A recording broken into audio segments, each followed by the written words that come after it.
कार्तिक समाप्ति से एक दिन पूर्व बड़ा ही सुंदर पवित्र दिन दीपदान करने वाला दिन।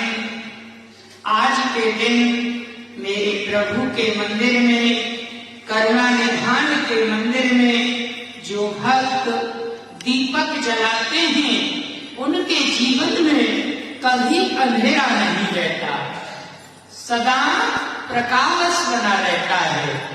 आइए आज सत्यनारायण भगवान का व्रत कल प्रातः की बेला में इस बजे यानी ठीक 7 बजे तक मंदिर बंद हो जाएगा। शाम को 6:30 बजे भक्तों को दर्शन होंगे मेरे प्रभु के। ग्रहण है, कल प्रातः की बेला में हवन होगा और आपका कार्तिक स्नान संपूर्ण होगा। कल कार्तिक की समाप्ति पर गंगा स्नान, कुरुक्षेत्र स्नान, त्रिवेणी स्नान, परिक्रमा, भगवान के नाम का कीर्तन और छोटी यानी हमारे मेहतर भाइयों को वस्त्र इत्यादि दान करने का भी अनंत पुण्य मिलता है। बोलिए श्री सत्यनारायण भगवान की। लेकिन ग्रहण के बाद मंदिरों में दान दिया जाता है और ग्रहण के मध्य में सभी मेहतर भाइयों को दान दिया जाता है। बोलिए बाल कृष्ण लाल की। ग्रहण में किसी ब्राह्मण को भी दान लेने का अधिकार नहीं है। बोलिए बाल कृष्ण लाल की।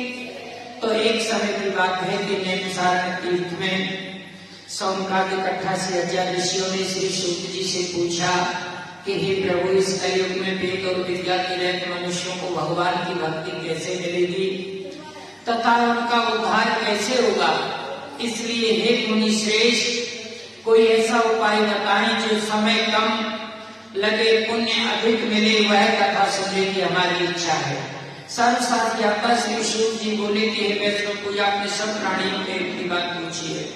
अब मैं उस श्रेष्ठ व्रत को आप लोगों से कहूंगा जिस व्रत को श्री हरि भगवान विष्णु से देव ऋषि नारद जी ने पूछा था और श्री हरि भगवान विष्णु ने देव ऋषि नारद जी से कहा था, सो ध्यान से सुनो।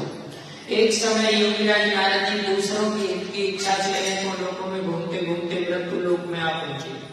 आकर के क्या देखते हैं, हर जीव दुखी है, कोई तन से दुखी, कोई मन से दुखी, कोई धन से दुखी। सोचने लगे क्या करूं, कहां जाऊं, किससे कहूं। ऐसा सोच करके श्री हरि भगवान विष्णु के लोक को चले गए। वहाँ श्वेत वर्ण 4 भुजाओं वाले देवों के बीच भगवान सत्यनारायण जिनके हाथों में शंख चक्र गदा और बनमाला को पहने हुए थे। ऐसे स्वरूप को देख करके उनकी स्तुति कहने लगे भगवान, आप अत्यंत शक्ति से संपन्न है, मन तथा वाणी भी आपको नहीं पा सकती, आपका आदि मध्य अंत नहीं है। आप सभी भक्तों के दुखों को नष्ट करने वाले हुए प्रभु, आपको मेरा नमस्कार है। नारद जी की इस प्रकार की स्तुति सुनकर के भगवान बोले, मुनि श्रेष्ठ, आपके मन में क्या है और आपका किस काम के लिए आगमन हुआ, इनको संकोच होकर के कहो। तो नारद मुनि बोले कि हे प्रभु, जो मृत्यु लोक में अनेक जीव पैदा हुए वो सब अपने अपने कर्मों के द्वारा दुखी हो रहे हैं। हे नाथ, यदि मेरे ऊपर दया रखते हो तो बतलाइए, और मनुष्यों के लोग थोड़े प्रभु से कैसे दूर हो सकते हैं। भगवान बोले, हे नारद, आज मनुष्यों की भलाई के लिए तूने बहुत अच्छी बात पूछी है। जिस काम के करने से मनुष्य मोह से छूट जाता है वो मैं कहता हूँ धन से सुनो। बहुत पुण्य को देने वाला स्वर्ग तथा मृत्यु लोक दोनों में एक उत्तम व्रत है। आज मैं प्रेम के बस होकर के कहता हूँ कि भगवान सत्यनारायण अच्छी तरह व्रत करने पर आयु पर्यंत सुख होकर के अंत में श्री हरि विष्णु के धाम को प्राप्त होता है। नारद मुनि बोले, प्रभु, इस व्रत का क्या फल है, क्या विधान है, किस दिन इस व्रत को करना चाहिए, विस्तार से कहिए। भगवान बोले नारद, जब मन में श्रद्धा और विश्वास हो तभी इस व्रत को करना चाहिए। यदि विश्वास नहीं है तो कुछ नहीं है। संदेह शक्ति कलियुगे विश्वास फलदायकम, क्योंकि धन सदा स्थिर नहीं रहता, शरीर सदा निरोग नहीं रहता, अनेक प्रकार के रोग शरीर में लग जाते हैं। जब मन में कोई इच्छा अच्छे कर्म की हो तभी कर लेना चाहिए, तभी शुभ दिन है। नारद जी पैरों में लेट गए, प्रभु ऐसी गूढ़ बातों को मैं नहीं जानता, मुझे तो ऐसी बात बताओ सब लोग करें और सब लोग सुखी हो जाए। संतों का हृदय और संतों का भाव देखने की आवश्यकता है। नारद जी की बातें सुनकर के भगवान का हृदय द्रवित हो गया। भगवान बोले, हे देव ऋषि, श्रद्धा से हर चीज सवाई दे, केले का फल, घी, दूध, दही, गेहूं का चूर्ण इत्यादि भगवान के प्रति कुल सामग्री को लेकर के मेरे गोविंद के अर्पण करते हुए भाई बंधुओं को भोजन कराए, बाद में स्वयं भोजन करे और रात्रि में भगवान के नाम का कीर्तन करते करते शयन करे।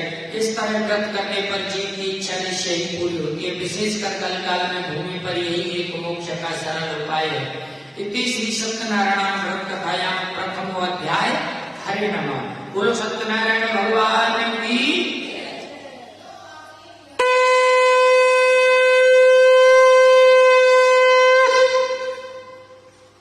सूत जी बोले, ऋषि जिसने पहले समय में इस व्रत को किया उनका इतिहास करके ध्यान से सुनो।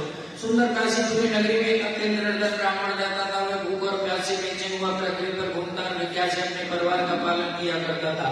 जब भगवान ने ब्राह्मण को दुखी देखा तो एक बूढ़े ब्राह्मण का रूप धारण कर लिया और उसके पास जाकर के आदर से कहने लगे, हे प्रभु, नित्य दुखी हुए पृथ्वी पर क्यों घूमते हैं, ऐसा मुझसे कहो, मैं सुनना चाहता हूँ। ब्राह्मण बोला, मैं बहुत निर्धन ब्राह्मण विद्या के लिए पृथ्वी पर पड़ता हूँ, यदि आप इसका उपाय जानते हो तो कृपा करके कहो।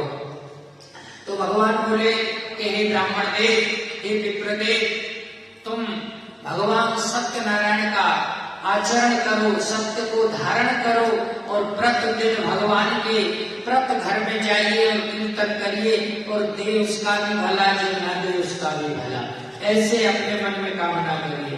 ब्राह्मण ने सोचा कल ऐसा ही करते, ऐसा ही किया और ऐसे सुंदर घर में पहुंच गया, दूसरे घर जाने की आवश्यकता न पड़ी।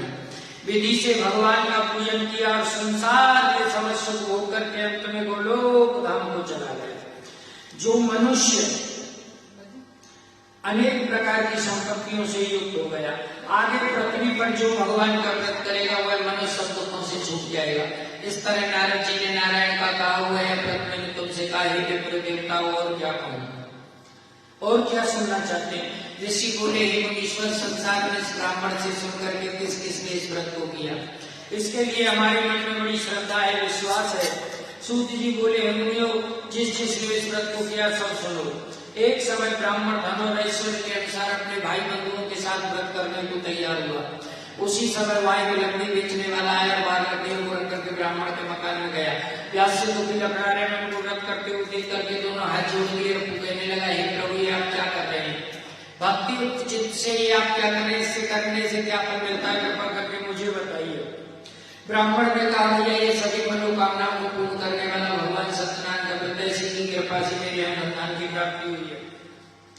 चरणों में प्रसाद खाने के बाद घर गया और सोचने लगा, आज गांव में लकड़ी बेचने से जो भी धन मिलेगा उसी से भगवान का उत्तम व्रत करूंगा। ऐसा मन में विचार पूरा आदमी लकड़ियां अपने सिर पर रख करके जिस नगर में गया है धनवान लोग रहते थे, ऐसे सुंदर नगर में पहुंच गया। रोज वहां पर उससे उन लकड़ियों का नाम पहले दिनों से सवाया डोरा मिला। तो वह बूढ़ा लकड़ारा की प्रसन्न होकर के पक्के केले का फल, घी, दूध, दही, गेहूं का चूर्ण इत्यादि भगवान के व्रत की कुल सामग्री को लेकर के घर गया। विधि से भगवान का पूजन किया, व्रत किया और संसार के समस्त सुख भोग करके अंत में गोलोक धाम को चला गया। इति श्री सत्यनारायण व्रत कथायां द्वितीय अध्याय। हरे नमः। बोलो सत्यनारायण भगवान की।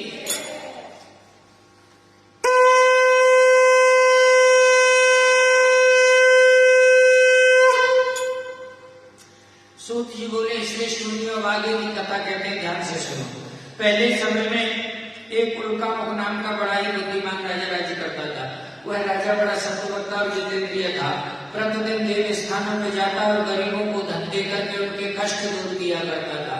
उसकी जो पत्नी थी वो कमल के समान मुख वाली सती और साध्वी थी। भद्रशिला नदी के तट पर उन दोनों ने मेरे गोविंद का व्रत किया। उसी समय वहां एक साधु वैसा आया, उसके पास व्यापार के लिए बहुत सा धन था। नाव को किनारे में ठहरा के राजा के पास गया और दोनों हाथ जोड़ करके पूछने लगा, हे प्रभु, आप क्या कर रहे हैं? इसके करने से क्या फल मिलता है? कृपा करके मुझे बताइए। राजा बोला, हे साधु, एक पुत्र प्राप्ति के लिए महाशक्तिवान भगवान सत्यनारायण का व्रत व पूजन कर रहा है। साधु बड़े आदर से बोला, प्रभु, मुझसे इसका सारा विधान बताओ। मैं भी आपके कथानुसार इस व्रत को करूंगा और मेरे कोई संतान नहीं है, इससे निश्चित होगी। आनंद के साथ घर गया और जाकर के कहने लगा, देवी, बड़ा सुंदर प्रश्न करके आए। क्या सुन करके आए स्वामी? कि भगवान का व्रत करने से संतान की प्राप्ति होती है। तो बल्कि फिर तो स्वामी इस व्रत को जल्दी कर लीजिए। ना ना देवी, अभी नहीं करेंगे। क्यों? आप ही तो बता रहे थे। अरे लोगों ने खाने कमाने का धंधा बना लिया है, हम तो इस व्रत को तब करेंगे जब हमारे कोई संतान हो जाएगी। ऐसे वचन उसने अपनी स्त्री लीलावती को कहे। तो एक दिन उसकी स्त्री लीलावती पति के साथ आनंदित होकर के संसार के धर्म में प्रवृत्त होकर के भगवान सत्यदेव की कृपा से गर्भवती हुई तथा 10वें महीने में उसकी एक सुंदर कन्या का जन्म हुआ। दिन प्रतिदिन वह कन्या ऐसे बढ़ने लगी जैसे शुक्ल पक्ष का चंद्रमा बढ़ता है। तो कन्या का नाम कलावती रखा गया। लीलावती ने मीठे शब्दों में अपने पति से कहा, स्वामी, आपने जो संकल्प किया था भगवान का व्रत करूंगा, अब आप उसे कर लीजिए। साधु बोला, हे प्रिय, इसके विवाह पर करेंगे। अपनी पत्नी को आश्वासन देकर के नगर को चला गया। धीरे धीरे कलावती पुत्र की अनुवृत्ति को प्राप्त होने लगे। पलक झपकते 16 वर्ष व्यतीत हो गए। जब किशोर अवस्था में अपनी पुत्री को देखा तो तुरंत ही दूत को बुला करके कहा, मेरी पुत्री के वास्ते कोई सुयोग वर दे करके लाओ। साधु की आज्ञा पाकर के दूत कंचनपुर नगर पहुंचा और बड़ी खोज देखभाल करके उस लड़की के लिए सुयोग और एक पुत्र को ले आया। उस सुयोग लड़के को देख करके प्रसन्नचित्त अपनी पुत्री का विवाह उसके साथ कर दिया। किंतु दुर्भाग्य से विवाह के समय भी इस व्रत को करना भूल गए। जानते हो क्यों? जाऊं दुख दालिदर देही वाकी मती पहली हर लेही। मेरे गोविंद जिसको दुख देते हैं सबसे पहले उसकी बुद्धि का हरण करते हैं। तो इस प्रकार से क्रोधित हो गए और श्राप दे दिया कि तुमको दारुण दुख प्राप्त होगा। अपने कार्य में कुशल साधु दुनिया अपने दामाद के सहित रतनपुर नगर गए और वहां दोनों ससुर जमाई राजा चंद्रकेतु के नगर में व्यापार करने लगे।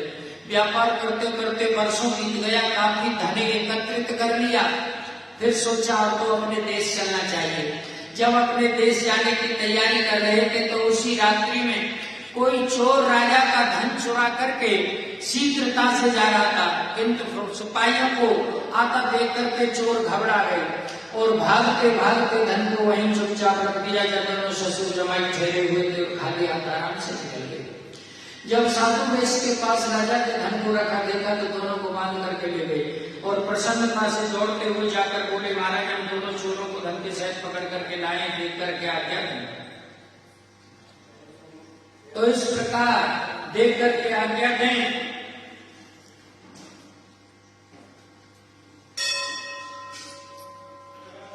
उन्होंने बहुत मना किया कि हम तो व्यापारी लोग हैं, कोई चोरी नहीं करते। राजा ने एक न सुनी, सब धन छीन लिया। उसी श्राप के द्वारा उसकी पत्नी भी घर पर बहुत दुखी हुई। घर पर जो भी धन रखा था सभी को चोर चुरा करके ले गई। शारीरिक भूख प्यास अतुलित अन्न की चिंता में कलावती एक ब्राह्मण के घर में गई। सारे दिन कथा सुनी। शाम को घर आई तो माता ने कहा, बेटी, सारे दिन का है, तेरे मन में क्या है? कलावती बोली, हे माँ, मैंने तो भगवान सत्यनारायण का व्रत होते देखा है। चरणामृत प्रसाद के लालच के कारण आने में विलंब हुआ है। अब लीलावती ने भगवान के पूजन की तैयारी करने लगी। लीलावती ने विधि से भगवान का पूजन किया और व्रत किया और प्रार्थना की कि हम सबका अपराध क्षमा करो। भगवान संतुष्ट हो गए और राजा चंद्रकेतु, जिसने जेल में डाल रखा था पति को और दामाद को, उसको स्वप्न में मेरे प्रभु ने दर्शन किया। दोनों बंदी वैश्यों को प्रातः ही छोड़ दो, उनका सब धन जो तुम्हें ग्रहण किया दे दो, नहीं तो तेरा धनराज पुत्र सब कुछ नष्ट कर दूंगा। तो इस प्रकार से ये राजन दोनों बंदी वैश्यों को प्रातः ही छोड़ दो। ऐसा कहकर के भगवान अंतर्ध्यान हो गए। दोनों ने आते ही राजा को नमस्कार किया। राजा बड़े मीठे वाणी से बोला, हे मान बाबू, भावे में ऐसा कठिन दुख प्राप्त हो, कोई भय नहीं, कोई चिंता नहीं। ऐसा कहकर के राजा ने उनको नए नए वस्त्राभूषण पहनवाए। जितना धन दिया था उससे दुगना तिगुना धन दिया, आदर सम्मान के साथ दोनों को विदा किया। दोनों वैश्य अपने घर को चल दिए थे। श्री सत्यनारायण व्रत कथायाम तृतीय अध्याय। हरे नमः। बोलो सत्यनारायण भगवान की।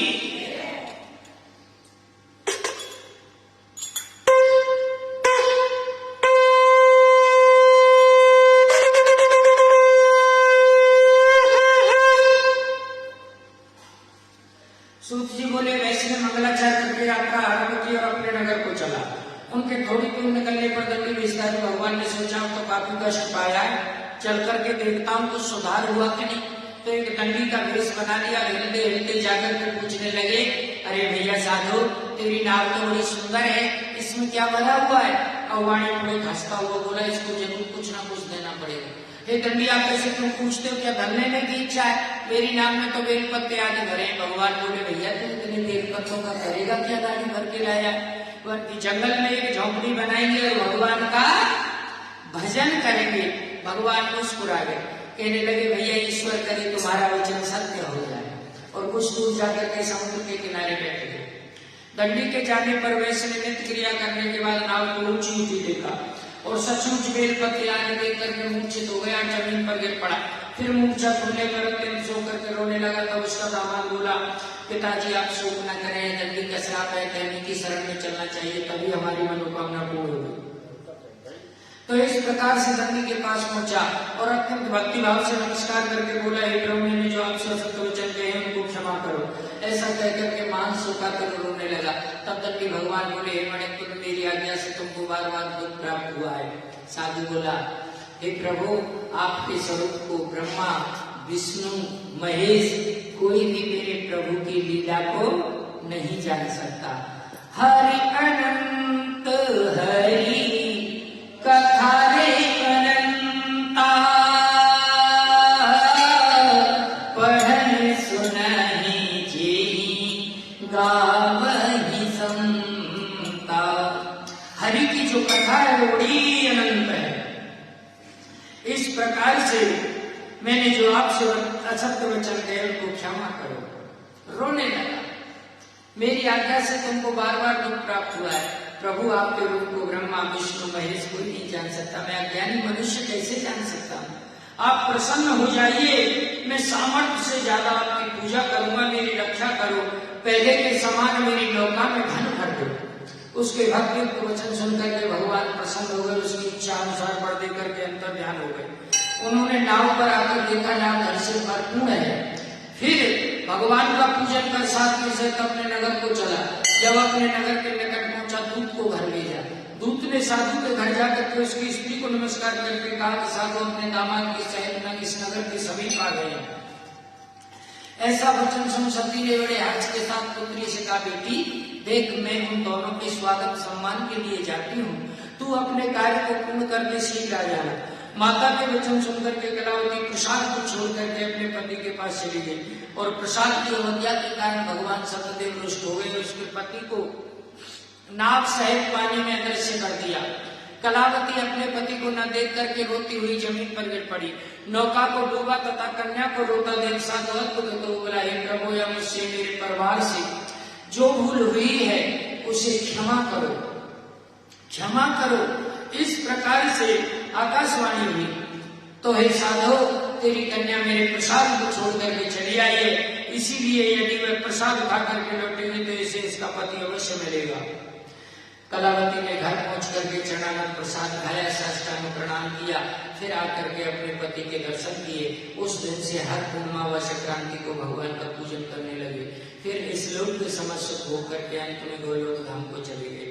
इति श्री सत्यनारायण व्रत कथायाम चतुर्थ अध्याय। हरे नमः। बोलो सत्यनारायण भगवान की जय।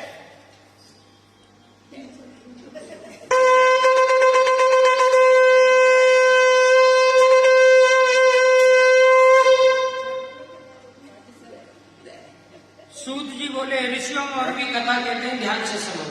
पहले समय में प्रजापालन में नीलतुंगध्वज नाम का एक राजा राज्य करता था। उसने भी भगवान का प्रसाद त्याग करके बहुत दुख पाया। एक समय वन में शिकार खेलते खेलते अपने अनुचरों से अलग हो गया और घने जंगल में जा पहुंचा। वहां थक गया और अपने अश्व घोड़े को बांध करके आराम करने लगा। कुछ दूरी पर कुछ ग्वाल भगवान की पूजा कर रहे थे, न देख कर गया न ही भगवान को नमस्कार किया। ग्वाल वालों ने जब भगवान का चरणामृत प्रसाद उसके सामने रखा तो कहने लगा कि तुम छोटे लोगों के हाथ से मैं प्रसाद ग्रहण नहीं करूंगा। अपनी सुंदर नगरी को चला गया। जब अपने नगर में पहुंचता है तो क्या देखता है कि सब कुछ नष्ट हो गया। विश्वास करके ग्वाल वालों के पास गया, साष्टांग प्रणाम किया। जो भी झूठन प्रसाद था बड़े भाव से खाया तो भगवान सत्यदेव की कृपा से जैसा था वैसा हो गया और संसार के समस्त सुख होकर के अंत में गोलोक धाम को चला गया। जो मनुष्य परम दुर्लभ इस व्रत को करता है, भगवान की कृपा से निर्धन धनी बंधी बंधन से मुक्त होता है। संतानहीनों को संतान प्राप्त होती है। जीव के सभी मनोरथ पूर्ण होकर के अंत में गोलोक धाम में वास करता है। जिन्होंने पहले समय में इस व्रत को किया है उनका इतिहास कहते हैं, ध्यान से सुनो। कि वृद्ध सतानंद नाम के ब्राह्मण ने सुदामा का जन्म लिया और सुदामा का जन्म लेकर के भगवान कृष्ण के परम प्रिय मित्र कहलाए और एक चटसार में विद्या अध्ययन की और परम पद को प्राप्त किया। वो भी इसी सत्य का फल था। उल्कामुख नाम का राजा अगले जन्म में दशरथ हुए, जिनके घर राम लक्ष्मण भरत शत्रुघ्न 4 अंशों से मेरे प्रभु ने अवतार लिया और परम पद को प्राप्त किया। वो भी इसी सत्य का फल था। साधु नाम का वैश्य अगले जन्म में मोरध्वज बना और अपने ही पुत्र को आरे से चीर करके मेरे गोविंद की सेवा में अर्पण कर दिया और परम पद को प्राप्त किया। वो भी इसी सत्य का फल था। लकड़हारा भील अगले जन्म में निषाद राज गुरु बने और राम जी के चरण धोकर के समस्त गांववासियों को चरणामृत दिया और परम पद को प्राप्त कर लिया। वो भी इसी सत्य का फल था।